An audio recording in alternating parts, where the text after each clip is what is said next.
bem com vocês? Bom, hoje estou aqui com a Camila, a psicóloga Camila, que aceitou esse convite com tanto carinho. E o tema do assunto é traumas de um abuso, isso mesmo. Vocês que ficam aí mandando mensagens, perguntando, querendo saber mais sobre o assunto? Então o tema hoje é traumas de um abuso. E eu vou começar fazendo uma pergunta. Como acontece o abuso? E como identificar o abuso? Então, como começa um abuso, né? Um abuso, quando ele tá ali começando, principalmente com a criança, não é de uma forma brusca. Principalmente o abusador, ele primeiro conquista a confiança dessa criança. Por isso que é muito comum os abusos acontecerem dentro de casa ou no ciclo familiar. Porque a criança olha para aquele abusador, ela tem confiança naquele abusador, e aos poucos o abusador vai vindo com toques, com falas, com gestos obscenos, com situações indelicadas. Porém, essa criança ela já pegou tanta confiança nesse abusador que quando as coisas vão acontecendo, ela não consegue ver aquilo como abuso. Primeiro que a criança tem a pureza, ela tem aquela inocência, então ela acaba realmente não percebendo. E depois, quando ela já dá conta de que isso aqui é alguma coisa que está errada, vem esse sentimento de culpa, que muitas das vezes é reforçado por esse abusador, porque ele mostra assim, ué, até hoje você deixou? Até hoje foi acontecendo e você não disse nada, e aí a criança acaba trazendo aquela culpa para si, como se eu faço parte disso. Porque quando é tocada, nós temos sensores, né, do toque, do carinho, o nosso corpo responde com isso. Então a criança ela vai tendo esses toques e ela vai respondendo, ela percebe, ela sente que isso é bom, não entendendo que é algo errado. Então, por ela ter, ainda que de uma forma inconsciente, esse retorno de que algo é bom, quando ela dá conta de que tudo que está acontecendo com ela não passa de um abuso, vem o sentimento de culpa, porque se no fundo eu gostei, então a culpa é minha. O abusador, sabendo disso, ele vai reforçar esse movimento, trazendo culpa para a vítima. E aí entra a questão do silêncio, né? O voto de silêncio, porque se você conta para alguém, eu vou falar que você deixou, você queria, você me procurava. E aí vem todo um peso na vítima e a vítima acaba se vendo como ela sendo a responsável de tudo aquilo. Gente, só para a gente ter ideia, mais de 500 mil denúncias é feitas de abuso no Brasil, isso é só que é registrado, então a gente não tem noção de quantas que acontecem e que a vítima entra aí nesse voto do silêncio, nessa lei do silêncio, que ela não tem coragem de contar o abuso que ela sofreu porque ela passa por vergonha, por vários tipos de emoções negativas que está ali gerando dentro dela. Então é um tema muito pontual, né? Muito obrigada pela oportunidade de estar falando disso. A cada mulher, até 18 anos, a cada 10 mulheres, na verdade a cada 5 mulheres, 2 sofreram abuso. Então assim, é um tema que é um tabu, mas que é mais comum do que pode se imaginar. E aí vem a questão, como é que eu consigo identificar isso? Como é que eu consigo saber que uma criança está passando por isso, uma adolescente está passando por isso? A pessoa, e principalmente a criança, ela muda o comportamento muito rápido. Então ela tem um tio, que é o tio querido, que todo dia chega, estou dando um exemplo do tio, né? Mas a gente sabe que acontece com o pai, acontece com mães, não é muito falado, porque a nossa cultura, a gente acaba endeusando a mãe, mas existe sim relatos de muitas mães que comete abuso com os filhos, e aí aquela criança ela vai ter uma mudança repentina de que aquela pessoa que antes era um referencial para ela, de querido, referencial de afeto, né, de autoridade sobre ela, ela já passa a evitar aquela pessoa. Então, quando existe esse movimento de evitar, já é um ótimo sinal para a gente poder estar em alerta. Uma outra coisa que também é muito importante, às vezes a criança ela é muito ativa, muito alegre, do nada ela se retrai, ela se fecha, e aí ela fica muito triste, ela fica muito fechada, muito isolada. Hoje a gente tem a questão do celular, né? Então a gente teve a questão da pandemia, então às vezes os pais nem percebem que pode estar acontecendo alguma coisa, porque agora a criança ela está quieta porque ela gosta daquele desenho preferido. Mas na verdade, pode ter sido base de um abuso que levou ela para esse movimento de estar voltando para si e se fechando. É um tema muito interessante e falar sobre os comportamentos também, né? da pessoa que sofre abuso, e é exatamente o que passa na cabeça seja da criança, ou seja, até mesmo o adulto depois, né, que ainda vem carregando consigo aquelas dores, aqueles traumas. Contar para quê?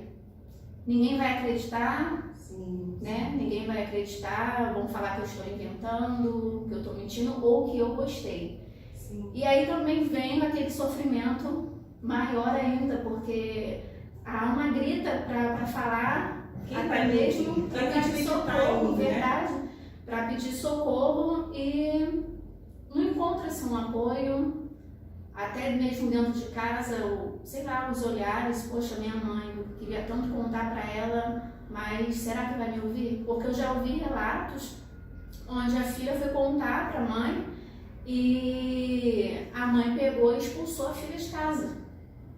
Expulsou a filha de casa e continuou com a pessoa que tinha feito o que a filha tinha contado. Então, como que não ficou a cabeça dessa adolescente? Sim. Né? Algo bem ruim assim, de se ouvir, mas uma realidade que existe. E os traumas, né, que isso deixa dentro da vítima. Sim. São traumas que pessoas não têm nem a noção, né? A criança, que era uma criança super saudável, fica uma criança rebelde, né? Ah, tá rebelde, do nada ficou rebelde. Do nada, não sei o que aconteceu com essa criança. Não sei, exatamente. Eu não sei, eu costumo dizer essa frase: ninguém chora do nada, ninguém chora à toa, ninguém muda um comportamento à toa, só que como despertar o interesse dos pais, dos responsáveis, para atentar para esse comportamento, porque minha filha era de um jeito, hoje ela mudou, ela está diferente. O porquê de não chegar, de sentar, de conversar, perguntar, né? É uma questão que é bem cultural, né? E aí quando a pessoa, como os pais, dão de fato, que recebe a notícia que isso realmente aconteceu, agora como reagir? Porque às vezes o abuso acontece com exatamente uma pessoa bem próxima, então é um pai, é um padrasto, é um tio, é aquela pessoa que antes de confiança, ela gerou todo um ecossistema de confiança na família e às vezes até de dependência, tanto financeira quanto emocional, porque quando o abuso acontece, as pessoas que estão em volta, ela acaba não conseguindo reagir porque aquela pessoa era uma pessoa tão boa, então essa criança deve ter dado um tiro. Então foi aquele short curto que aquela menina está usando, então foi porque ela fez alguma coisa para ter provocado essa pessoa para ter cometido o abuso. Então acaba justificando e acaba ficando ali no meio da família, então bota um pano ali por cima e a gente segue a vida, você supera, isso acontece, na verdade acontece com todo mundo. Muitas mulheres já passaram por abuso, agora você precisa superar. O próprio pai pensa, não, ela vai superar, vai conseguir passar por isso. E aí ficam as marcas, ficam os traumas. Uma pessoa que foi vítima de abuso, principalmente o abuso sexual, porque antes de acontecer o abuso sexual, tem o abuso psicológico, que a pessoa já está totalmente refém daquela situação, então quando chega a cometer o abuso sexual, muitas vezes ela já está vítima de um abuso psicológico, então ela fica uma presa fácil para essa situação. E aí o que vai desenvolver como traumas, como sequelas, são as doenças psicossomáticas, e a gente tem aí um transtorno de ansiedade, a gente tem um transtorno de depressão, a gente tem um transtorno pós-traumático, e aí aquela pessoa ela vai evitar contato com pessoas do mesmo sexo, né? Se for o abusador for um homem, então ela vai evitar contato com um homem. Se o abusador for uma mulher, porque precisa ser dito, mulheres abusam sim crianças. Um outro mito, né, mas que hoje tem sido muito comum, o abuso entre meninos ser maior do que meninas, porque quando fala de menino, o menino ele tem um homem em si, né, tem uma dificuldade muito maior de falar das suas emoções, daquilo que aconteceu com ele. Então hoje tem sido, pasmo, tem sido muito mais comum o abuso com meninos do que com meninos. E aí agora essa vítima, que ela está ali totalmente refém, ela vai desenvolver. Existem casos de pessoas que só vai dar conta de que sofreu um abuso na vida adulta. Verdade. Por quê? Foi uma situação tão traumatizante para ela que ela acabou internalizando aquilo para não entrar em contato com a dor e aquilo fica guardado e em um dado momento, numa situação específica, vem um gatilho e desperta aqueles pensamentos. Vem as memórias, vem as lembranças. E aí o que acontece? Cara, isso é coisa da minha cabeça. Não, fulano não fez isso comigo, fulano não faria isso comigo. E aí vem um sentimento de culpa, e aí vem todo aquele sentimento que foi reprimido por um tempo para não entrar em contato, né, com essa dor. Além de vir tudo isso junto, ainda vem o sentimento de que não, isso é coisa da minha cabeça. E se eu contar para alguém depois de tantos anos o que isso aconteceu, não vão acreditar em mim, porque no fundo nem eu estou realmente acreditando que isso possa ter acontecido. E aí a pessoa guarda isso tudo pra si, e isso vira uma bomba relógio, e aí não tem como. É a frase que eu sempre digo: o que a boca não fala, o corpo grita. E aí o corpo vai gritar com uma doença, como uma forma de falar assim: ei, olha pra mim, você precisa cuidar de você. E aí o corpo, quando somatiza, ele somatiza às vezes de forma bem violenta, né? Às vezes uma depressão profunda, um transtorno de ansiedade severo. Isso acaba refletindo no casamento, né? Ou nos relacionamentos, sejam eles qual for, porque a pessoa já passa a não confiar no outro, porque às vezes é a situação. Quando chega para contar para alguém, a mãe não acredita, alguém não acredita. Então ela vem com um movimento de desconfiança do outro. E isso vai refletir em outras relações. E aí, quando reflete isso em outras relações, acaba refletindo daquela forma de que todas as relações são superficiais ou de troca. Né? Então, da mesma forma que eu fui usada para poder satisfazer o desejo de alguém, isso às vezes é de uma forma inconsciente, a pessoa não faz isso tendo noção do que está fazendo, e aí ela passa a ter relacionamentos também de troca. Porque o que eu vou ter de você, né? O que eu posso dar para você para poder ter de você? E aí acaba não sendo relações saudáveis, relações construídas de uma forma saudável. Tudo isso com base do que aconteceu lá na infância. Algo que você falou é algo interessante, que eu falei que não ia falar sobre esse assunto. Eu fui perceber que estava algo errado quando eu decidi que a pessoa que me usava não iria mais fazer aquilo comigo. Por um momento eu botei dentro de mim, não, tem alguma coisa errada, eu comecei a sentir vergonha. Quando eu saí, eu entrava dentro da casa daquele homem de mãos vazias e saía cheia de bolsa. E eu olhava os vizinhos, eu comecei a pensar, não, será que eles sabem o que acontece ali dentro? Começou a me gerar um sentimento de vergonha e de culpa, e eu nem entendia também o porquê daquilo. E quando eu comecei a sentir até náuseas, sabe, nojo das coisas que eu levava, eu lembro que minha mãe uma vez foi fazer a comida, perguntou se eu iria comer, eu falei que não, porque eu não estava com fome. Engraçado, né? Uma criança que andou o dia inteirinho, não almoçar, não querer jantar. E eu falei que não queria, porque eu já estava começando a sentir nojo daquela comida, daquelas coisas que eu trazia.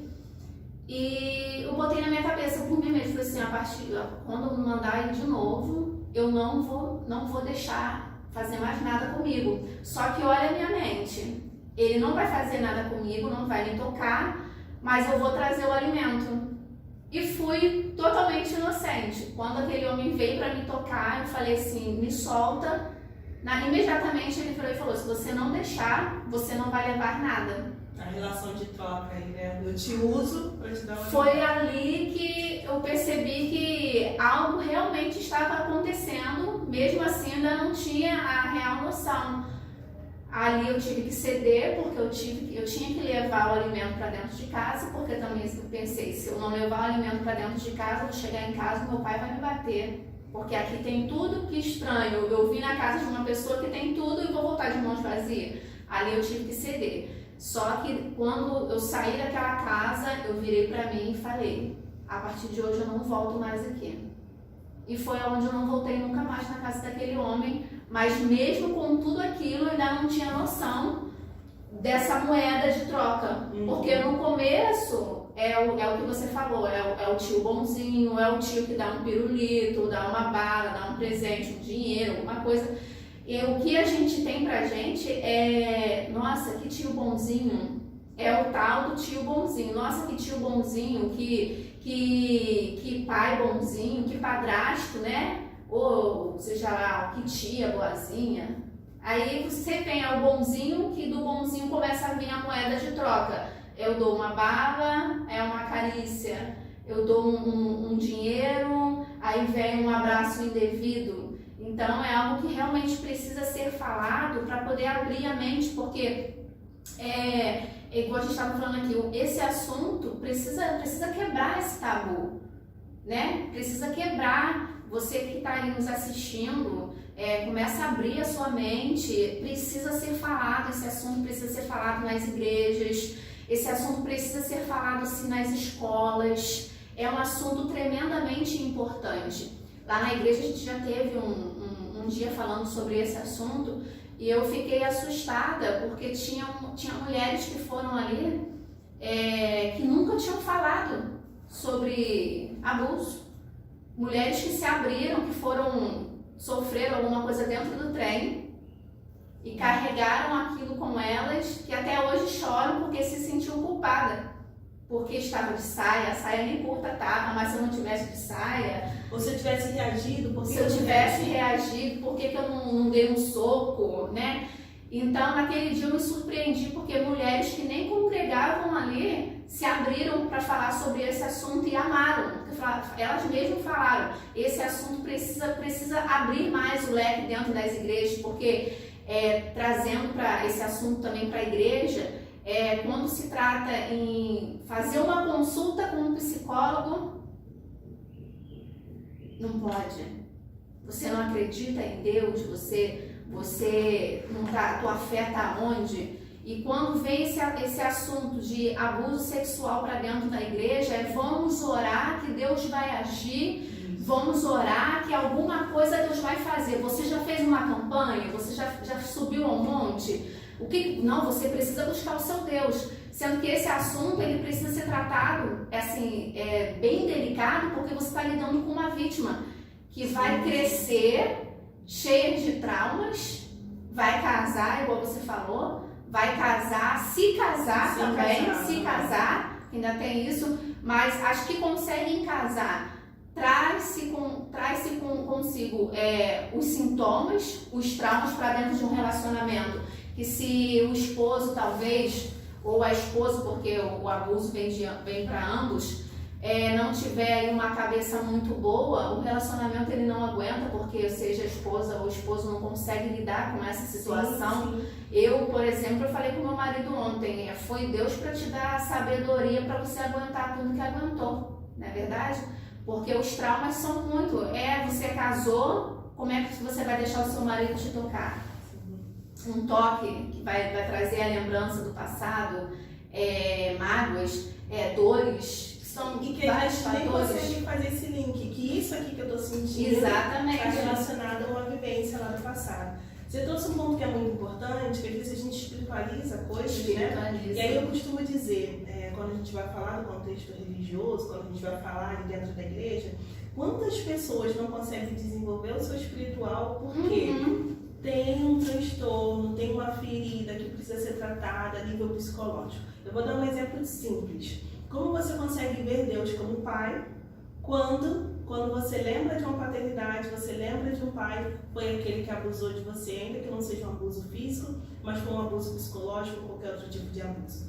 Como você consegue ver Jesus como seu noivo, como aquele que você vai casar com ele, que quando vai falar de qualquer tipo de relacionamento, né, do seu noivo, do seu marido, você lembra que foi o seu marido que te obrigava a ter relações sexuais contigo e ainda usava a Bíblia para poder justificar que o teu corpo me pertence. Então, quando você trata isso, você consegue se libertar através de um processo terapêutico, até a forma de você enxergar Deus, ela muda, até a forma de você enxergar Jesus, ela muda. Então, você já tira aquele Deus de Senhor, né, que bota o Senhor lá em cima de uma forma bem distante, não tem o abuso? Bem longe de mim. E quando eu preciso, eu me relaciono contigo, que é aquela relação de troca, e aí você consegue olhar esse Deus e vir como um pai que tem uma paternidade para te curar, para poder cuidar de você. Mas para isso é preciso você entrar nesse lugar, reconhecer que precisa de ajuda, procurar um tratamento e através desse tratamento as coisas serem alinhadas dentro de você. E aí entra a questão, então vamos tratar de uma forma espiritual. Se é de ordem emocional, tem que ser tratada de ordem emocional.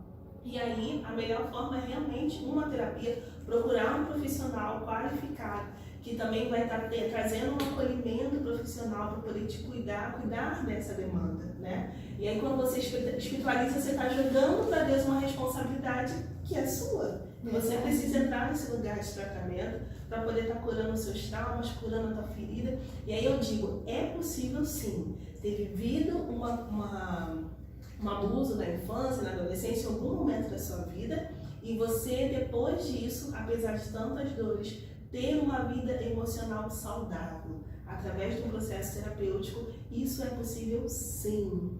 Isso é verdade, você falou tudo. Esse negócio, a gente precisa ultrapassar. As pessoas me mandam mensagem perguntando, eu casei e eu não me vejo tendo filhos porque falaram pra mim que quem foi abusado abusa. Então a pessoa ela tem medo de ter filho e fazer com os filhos o que fizeram com ela. E aí as mensagens que eu recebo eu preciso de ajuda, eu lembro, eu choro, e eu sempre falo para cada uma delas, busque ajuda psicológica. Não tenha vergonha, não é verdade? Sim. Não tenha vergonha. Eu sei do que eu estou falando porque eu já tive vergonha. Quando eu comecei o atendimento com o psicólogo, eu ia com o meu cartãozinho assim escondido, só quem sabia era eu, a pessoa que arrumou para mim, Deus, o meu esposo, mas ninguém da igreja podia saber, porque senão iam falar que eu estava maluca.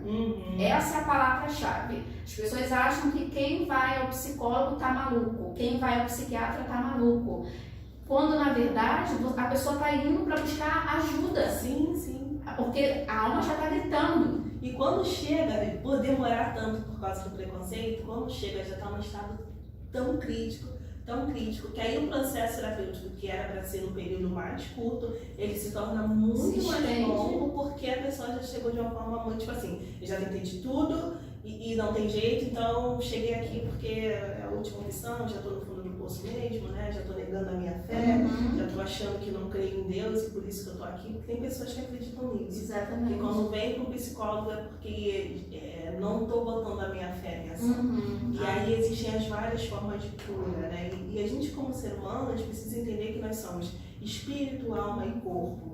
Então, se você está com a dor de cabeça, você toma aí a medicação, você procura o neurologista para poder fazer um exame de imagem, descobrir que eu vou no neuro, gente. Né? Vou no neuro. Agora, quando você está com a tua demanda ela é espiritual, realmente você precisa cuidar na esfera espiritual. Mas quando a gente vai falar a nível de alma, a nível de emoções, a nível de mente, a nível de sentimentos, é com um profissional, é com um psicólogo que vai conseguir estar te dando orientações para poder entrar com a intervenção com base científica, não é no achismo, não é só uma conversa de amigo, né?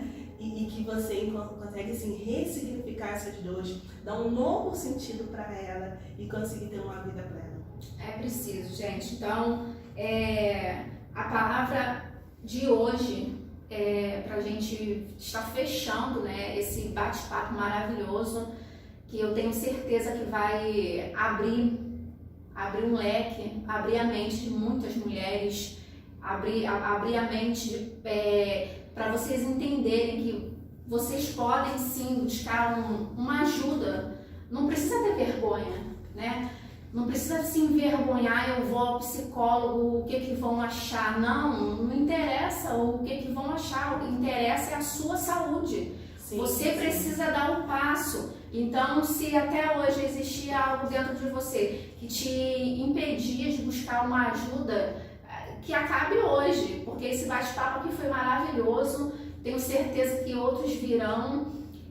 Porque as mensagens que a gente recebe é que eu tenho vergonha, eu queria ir, mas o que vão pensar? Não, pensa em você. Sim. Pensa em você, eu quero que o meu relacionamento dê certo, eu quero casar, eu quero construir uma família, então vai de encontro à ajuda psicológica, porque você vai estar negando a sua fé, você vai continuar orando e você vai estar agindo. Eu estou orando, mas eu estou agindo, estou tendo um atendimento psicólogo, isso faz parte. Entender também, né, Camila, que eu passei por um trauma, eu passei por uma dor, respeitar a sua dor, sim, sim. Não é verdade? Porque às vezes a gente nem se permite chorar pela nossa dor e nem respeitar aquilo que aconteceu com a gente, né? Isso mesmo. Então, respeite a sua dor, busque sim ajuda, porque você merece viver o melhor. Você merece, você precisa estar linda por dentro, por fora. Então, a dica é: você pode sim procurar uma ajuda psicológica, você pode procurar um profissional que vai te ajudar, porque eles estão aqui para isso, né, Camila? Eles estão aqui para isso. Então, eu já quero aqui encerrar esse bate-papo. Muito obrigada. Muito obrigada. Obrigada de coração. Uma tarde maravilhosa. Eu tenho certeza que muitas pessoas vão, a partir de hoje, buscar ajuda, porque elas precisam disso, elas precisam vivenciar aquilo que tem para elas viverem, né? Então, que você possa receber o meu carinho nessa tarde, meu muito obrigado, e que mais bate-papos como esse possam acontecer. E te passo a palavra, quer falar alguma coisa? Fala o seu Instagram. Sim, eu quero agradecer por esse tema. Hoje mesmo eu vou estar realizando 2 grupos terapêuticos. O tema vai ser sobre abuso, né? Hoje que, apesar desse vídeo ficar gravado, hoje é o Dia Internacional da Mulher.